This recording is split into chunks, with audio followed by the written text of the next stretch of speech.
My name is Lieutenant Miguel A. Sarmiento, S-A-R-M-I-E-N-T-O. I'm the unit commander for the Domestic Violence Unit with the Dallas Police Department. I'm here to announce the results. Last week we conducted an operation along with the Dallas Sheriff's Department on rounding up offenders for the domestic violence warrants. In the system we had at the time over 500 warrants, and there was a sense of urgency, so we needed to see how many we could execute. We had teams that operated in the morning and teams that operated in the afternoon. Between both watches, we were able to execute 428 warrants. Out of those 428, we were able to find 46 of the domestic violence offenders. There were some other arrests that were also executed along the way, but they were non-family violence related, but they were just individuals that were wanted and they were able to find as they were executing these warrants. Also, during the process, we were able to vet and clear out another 37 warrants of individuals that from the time we started planning this program to the time we executed, and during the execution, we also cleared up another 37 warrants, which brought the total to 83 warrants of offenders. Most of these were felony offenders. There were some misdemeanor offenders, but the majority of them were felony offenders. Okay. So you started at 5, you had 500 some? We had over 500 warrants, and that's the normal range that we usually carry in the unit, and that's because as we're executing warrants, our detectives are filing anywhere between 60 and 100 warrants a week, so the number floats. It's a fluid number, but in those 500 warrants, there were some older warrants that needed to be executed because the individuals have been hiding from the law and avoiding detection, so we had to go out and try to find them in their homes, their workplaces, or anywhere we could follow a lead to get them arrested. I believe one of the teams actually went to 6 different locations before they found their suspect. So it was one of those things that we were just going to try to find them as much as we can. Now, this is the first time we've actually done a warrant roundup specifically for domestic violence individuals, and it probably won't be the last. But like anything else, hopefully we'll learn some things from this warrant roundup and maybe try to plan it or do it better the next time around, and maybe next time instead of arresting 46, maybe it'll be 70, 80, and as high as we can go every time. And you knocked it down to 80, you said? We knocked 83 warrants out of the system, which is almost 20%, which is a good thing, because you've got 83 incidents or 83 victims in there that deserve the justice and deserve their day in court against the accusers. When you say domestic warrants, what do these people do? I mean, what kind of? These are all domestic violence. This is violence that occurs in the household within the same roof, and most of these include, spouses that are getting into fights, boyfriend, girlfriends. Some of them may be siblings against each other that are hiding. Anything that happens under the same roof is a domestic violence offense, and our unit specifically targets all those. We investigate all those cases. How did you pull people into this, I don't want to call it a task force, but this group that you did the warrant roundup with? Where did they come from? Well, most of them were from our metro units. They do warrants all the time, and the other half was from the Dallas Sheriff's offices. They've been very helpful in participating with us. Now, they conducted their own back in February, and so after theirs, we decided, we should have our own too, since it's specifically just for Dallas. When they conducted theirs, it involved the whole county. This one was specifically for all the offenses within the city limits of Dallas.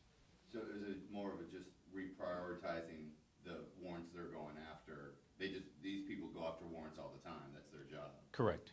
So it was just kind of reprioritizing temporarily to try and hit domestic violence warrants. Exactly. Singling out the domestic violence and concentrating all the efforts on those warrants, because in a day-to-day process, these units have to go and execute different warrants for DWI suspects, robbery suspects, murder suspects, drug suspects, and all that. So this was just a 4-day operation, so we could just concentrate on this and try to bring the numbers down. And hopefully, as the numbers went down, we can keep it at that level. And then the next operation, if we do another roundup and get another 50 to 100 people, then bring, instead of keeping on an average of 500 warrants, maybe 200, 300 warrants, keeping it at 0 is improbable, but, trying to maintain that number lower is nothing that, if we don't try, it won't happen. And as a follow-up to my question, is why, You said this was the first time you guys did the warrant roundup. Well, why did you guys decide to do it? Well, for one, the timing was right.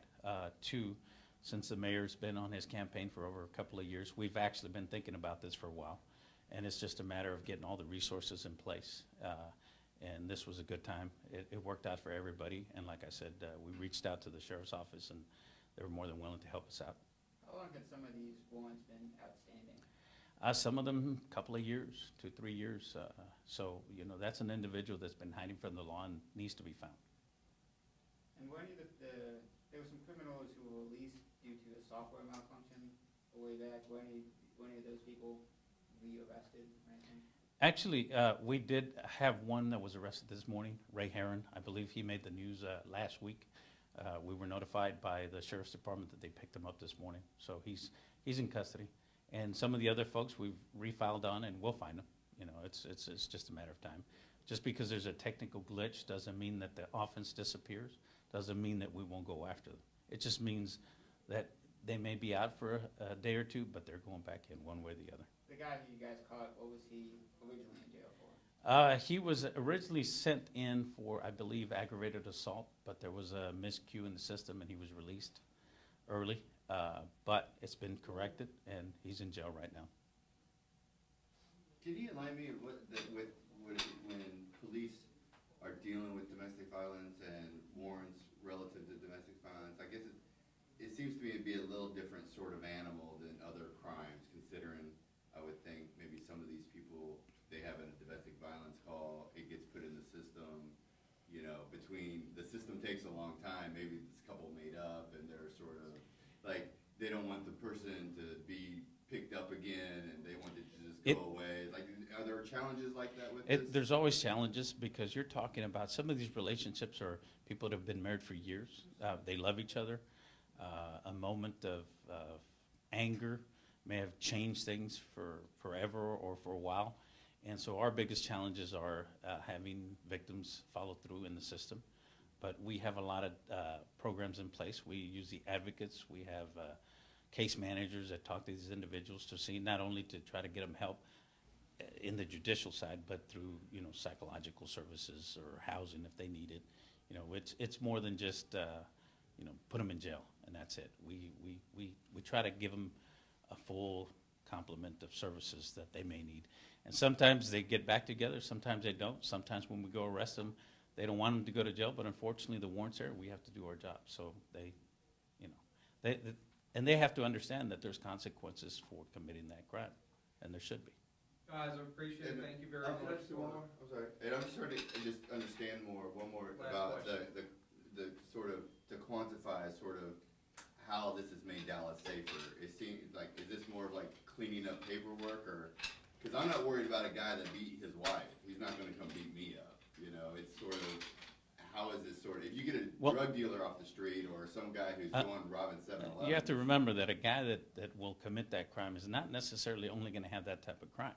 They may be robbers, they may be burglars, so it also affects that. You know, you put a guy like that in jail that's you know, unemployed and maybe is out committing burglaries, then you're also going to, you know, stop some of those crimes from happening. So it can, you know, it's like a domino effect. You know, they may be guilty of other crimes, and if you put them in jail for one, that may stop other crimes from happening.